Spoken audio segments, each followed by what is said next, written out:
Amigas e amigos, se o povo tivesse consciência do que se passa na Casa Grande, tivesse conhecimento profundo do que é a direita brasileira, a elite brasileira, certamente haveria uma rebelião social imediatamente. A coisa é muito descarada, degenerada, degradada, depravada. Eu quero falar especificamente do comportamento deste ministro do Supremo Tribunal Federal, Luiz Roberto Barroso, esse que recentemente andou dizendo aí que o ex-presidente do STF, o Joaquim Barbosa, é um negro de primeira linha.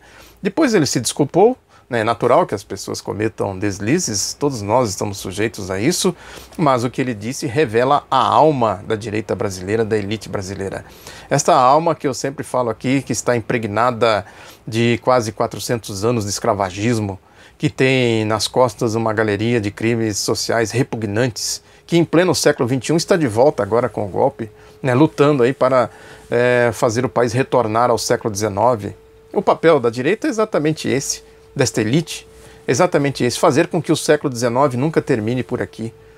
Esse pronunciamento, portanto, do Barroso expressa exatamente esse ponto de vista, essa ideologia desta direita, dessa elite brasileira. Ou seja, o negro de primeira linha é o negro que entra no clube deles, que faz o papel deles, como fez o Joaquim Barbosa, lá na farsa do Mensalão, aquela farsa grotesca, grosseira, fez claramente ali um serviço sujo para a Casa Grande, fez o papel de ator do Grupo Globo, dos golpistas, claramente isso. Esse é o negro de primeira linha que eles defendem, que eles acham que tem que ser assim. O resto é povo, é negro, mestiço, índio, pobre, que more na periferia, que more no sertão, sem a mínima condição de infraestrutura para a sua dignidade, sem saúde pública, sem escola pública, sem nada, enfim, sem a infraestrutura mínima para que se possa ter uma vida digna. É só ver como eles tratam aí as empregadas domésticas, os porteiros, os motoristas, o trabalhador de uma maneira geral. É povo, elite é elite, é assim que eles pensam, é assim que eles fazem. O golpe foi dado assim e a gente vê esses comportamentos aí claramente nesse sentido, como foi o caso do Barroso, mas ele foi além. Ele fez uma palestra lá na Escola da Magistratura do Rio de Janeiro, na sexta-feira, agora dia 9/6. A revista eletrônica Consultor Jurídico reproduz alguns trechos da fala dele. Ele estava falando lá da virada na jurisprudência do Supremo Tribunal Federal para permitir a execução da pena antes do trânsito em julgado da condenação. Essa mudança casuística aí, depois o Barroso vai dizer que, lá na palestra ele disse que não pode ter mudanças casuísticas nas leis, que tem que ter uma interpretação que não pode favorecer um ou outro, quer dizer, não pode favorecer amigos em suas decisões. Aí ele se utiliza, inclusive, de uma frase vulgar que circula por aí nas redes sociais, essa história do bandido de estimação. Isso é coisa de bolsonaristas, eles que andam falando essas coisas por aí. Sendo que eles têm aí, o que não falta, se a gente for procurar pela lógica deles, o que não falta é bandido de estimação deles. Tem vários deles aí, poderia citar aqui uma infinidade deles. A começar pela turma lá da Operação Lava Jato, a turma da mídia. Aí tem mais, muito mais bandidos de estimação aí que eles saem por aí dizendo, não tem bandido de estimação. Agora o Barroso se utiliza desse tipo de linguagem, de linguajar, olha aí como a coisa é rebaixada, depravada, degenerada. Eu vou até ler aqui para não ficar dúvidas, tá? Entre aspas aqui na revista Consultor Jurídico, ele diz aqui, não se prendia ninguém com advogados movendo recursos atrás de recursos. O direito não pode ir mudando de acordo com quem seja o réu. Isso não é Estado democrático de direito, é Estado de compadrio. O juiz não tem amigo, não pode ter corrupto de estimação. Deve aplicar o direito independentemente de quem seja o réu. A presunção de não culpabilidade é um princípio, não um direito absoluto. Se fosse verdade isso, todo mundo sabe o que é a Operação Lava Jato. Todo mundo sabe quem são os corruptos. Todo mundo sabe como são feitas lá as negociatas na Operação Lava Jato, das delações premiadas. Todo mundo sabe o que é o Caixa 2, quando eu digo todo mundo que tem um mínimo de bom senso, que se pauta por princípios éticos e morais, não essa vulgaridade que tem por aí. Todo mundo que tem um mínimo de senso de cognição, de percepção das coisas. Aí ele mais lá na frente, que corrupto, enfim, que eles prenderam. Cadê? Só tem uma pessoa lá que talvez pudesse ser considerada corrupta, que é o Eduardo Cunha. Agora, o Eduardo Cunha foi preso porque ele é corrupto?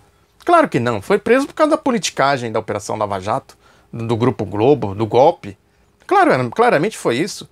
Né? Esse é um corrupto que, pode-se dizer assim, que estava numa circunstância errada, no lugar errado. Né? Tanto é que eles se utilizaram dele para ligar a ignição do golpe, conforme eu já falei aqui. Aí lá na frente ele diz o seguinte, que o STF leva 1 ano para receber a denúncia. O Supremo não tem que fazer papel de juiz de primeiro grau. Hoje o STF tem mais de 500 processos criminais, o que dá mais de 50 por ministro. Não é problema de quantidade, mas de princípio. Aí ocorrem sucessivos casos de prescrição. O sistema é tão ruim que é considerado obstrução de justiça dar a alguém foro privilegiado. Este é o maior sintoma da falência desse sistema. Sim, isso é verdade. Agora, o princípio que ele tanto diz aqui, vale para quem? Vale para um, não vale para outro? Aí ele usa aqui o caso do Maluf, Paulo Maluf, né, o deputado federal Paulo Maluf, que ele diz o seguinte, que ele foi condenado por fatos ocorridos em 1996. Não há nenhuma satisfação social com isso. O judiciário acaba sendo espaço conveniente para quem não tem razão. Agora, e as denúncias aí do Caixa 2, do Fernando Henrique, né, das eleições de 94, de 98, do Aécio Neves, etc, etc, etc. O Caixa Preta do Caixa 2, que eu sempre falo aqui. O que eles estão fazendo? Porque ele nem menciona aqui. Pegar o Paulo Maluf é fácil. Né? Como diz o povo aí, é chutar cachorro morto. Agora pega o grosso aí, pega a turma deles aí. Né? Gente lá da elite, da Casa Grande. Isso, tá vendo a depravação? Né? Os corruptos de estimação deles. Né? Como é a coisa?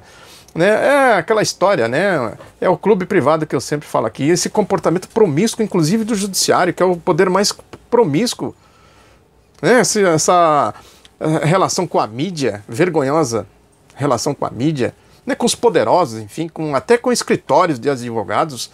Eles se encontram lá em Brasília fazendo festas, em feijoadas, em casamentos, batizados, né, jogando golfe, etc. É uma promiscuidade mesmo. Basta ver essa história do Teori Zavascki, do acidente que ele teve aí, que acabou vitimando ele, que ele morreu. Né? Ele estava fazendo o que naquele avião? De quem era aquele avião? Como era a história? Como é a história de fato? Né? Vai por aí afora. É a vulgarização premiada, podemos dizer assim. Né? As delações lá, os esquemas de delações premiadas. Né, os escritórios que ganham rios de dinheiro, que os procuradores obrigam quem vai fazer a delação a demitir, foi o caso agora do Palocci, se quiser fazer delação, faça, mas demita o Batóquio, que é o advogado dele. Pega os nossos advogados, que ganham grana, né, para valer aí com essa história toda. E mais recentemente, essa história aí, por exemplo, do julgamento do TSE, com o relator da Globo, né, do Grupo Globo, Herman Benjamin, né, ele disse que até separei um dizer dele aqui, que o presidente da República, Michel Temer, deve perder o cargo porque a chapa na qual ele foi eleito como vice-presidente cometeu abuso de poder econômico nas eleições de 2014.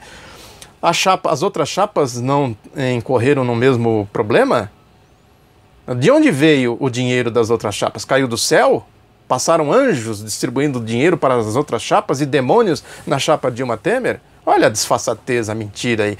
O resumo de tudo vem no editorial do jornal Estado de São Paulo, que é uma guerra ideológica contra o Lula, o PT, a esquerda, enfim, de tudo aí que representa a oposição a eles. Que o editorial diz aqui que é preciso, acenando com a bandeira branca, nós ganhamos a parada lá no TSE e agora vocês vêm para o nosso lado.